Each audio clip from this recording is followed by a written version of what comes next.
Yesterday's district council election produced some unexpected results. Two pro-democracy heavyweights failed to retain their seats, denying them the chance of seeking re-election to the LegCo super seats in next year's council election. Evelina Long begins our coverage tonight. All the winners of the 431 district council constituencies were announced in the early hours today. Of the 19 lawmakers who ran in the election, 5 of them lost: Frederick Fong, Albert Ho, Kenneth Chan, Elizabeth Kwok, and Christopher Chung.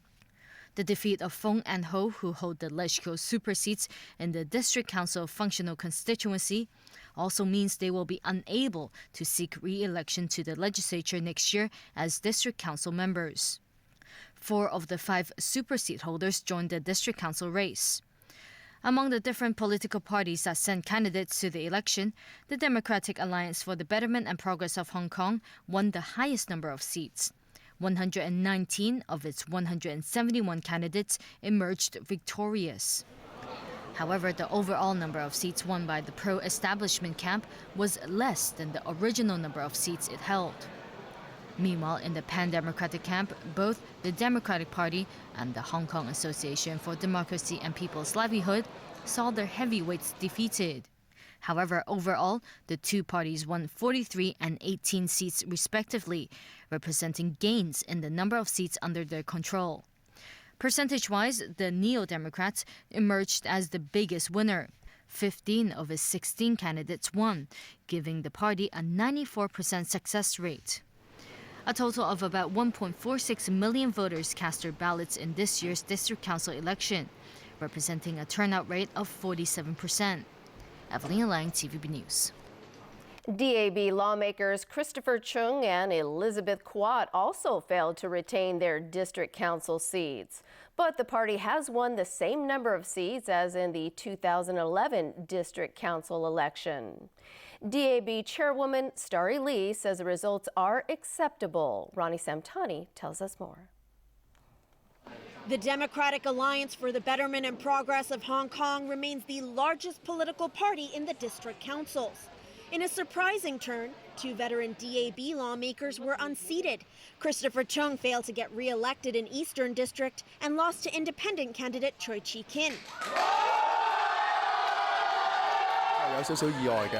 Chung said he was a little surprised that he lost and thinks it reflects the power of first-time voters. He noted that since last year's Occupy movement, a lot more young people registered as voters. Another DAB lawmaker, Elizabeth Kwok, also failed in her re-election bid in the Chung An constituency in Sha Tin. She lost to the Labour Party's Yip Wing. Kwok, while disappointed, said she respects the people's choice. DAB chairwoman Starry Lee managed to retain her seat in To Kwa Wan North. She expressed satisfaction with her party's results after they won the same number of seats as in the last election. Lee admitted she was surprised that her fellow party members Chung and Kwok were defeated, but rejected suggestions that this represents voter dissatisfaction with the pro-establishment camp.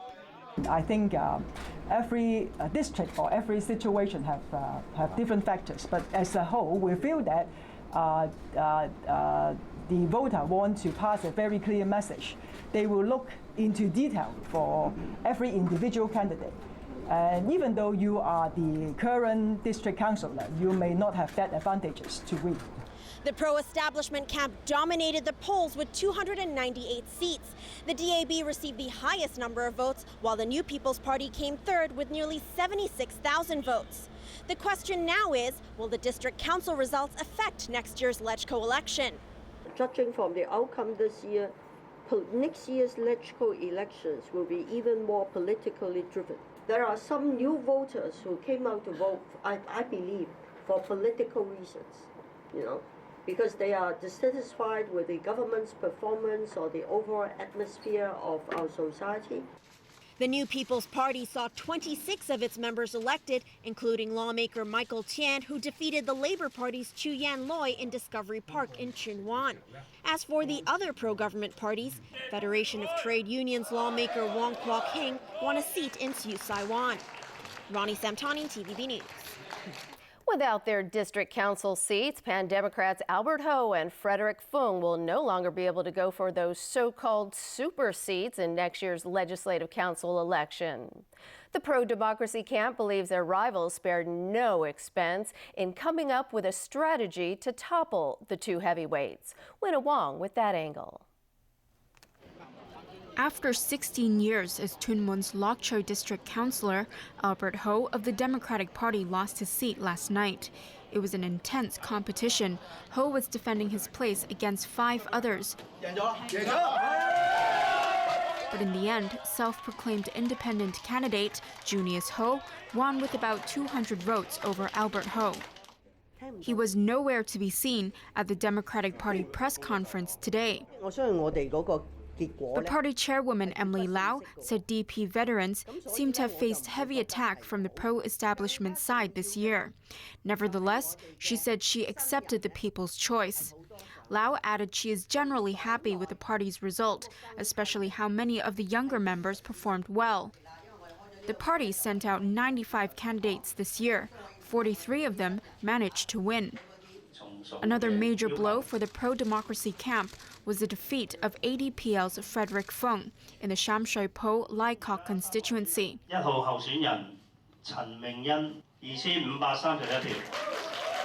Pro-establishment newcomer Chan Wen-yan beat Fung by a mere 99 ballot difference. Chan is only 25 years old and is backed by 2 of the largest political groups in the city, the DAB and the Federation of Trade Unions. Fung had been district councillor in the community for over a decade. He believes the pro-establishment side specifically came up with an elaborate strategy to topple him from his seat, in particular targeting the older residents in the region. You can see that for the last 1.5 years, then much and much materials and monies and gifts are flowing into the region, and they spend it to set up their network. I was told that many elderly people have received cheap price dinners, cheap price parties, cheap price gifts, and some are free. Fung added even Chan's distribution material like flyers and posters did not follow the usual party templates, but was specifically tailor-made for her. He also said he accepted the people's choice and does not rule out the possibility of returning for a seat 4 years later. Winna Wong, TVB News. Yesterday's district council election marked the first time voters cast ballots since last year's Occupy protests. A number of those who took part in the pro-democracy protests or were inspired by the umbrella movement stood in the election. Owen Fung takes a closer look at how they fared. From the streets to the ballot box, some protesters from last year's Occupy movement sought to continue acting on their ideals by standing in this year's district council election. Dubbed the Umbrella Soldiers, a number of these candidates managed to cause surprising upsets, snatching seats from established political parties. Clarice Yeung, who won the Tai Hang constituency race, is one of them. She says the Occupy protest made many people more politically aware and brought many voters to the ballot box for the first time. Results for Youngspiration, a group that emerged from the Occupy protest, however, was less positive. They fielded 9 candidates but only managed to secure a single seat. Perhaps we have not very clear before about what the other voters like. For example, a middle-aged new immigrant may have different thoughts from a young people which is born in Hong Kong. Their needs may be different. So this is our next step to know different people in Hong Kong from different ages, different groups, what they want, what they need. It was also a night of mixed fortunes for parties and groups that advocate a localist agenda. Neo-Democrats almost doubled their number of seats in the district council, winning seats in 15 constituencies. We are now stepping into the second half of the return of sovereignty to China. And you can see how Hong Kong people are saying no to mainland Chinese and saying no to Beijing in many different issues. Similar success, however, was not replicated by People Power and Civic Passion, as none of their candidates managed to win any seats. Owen Fung, TVB News.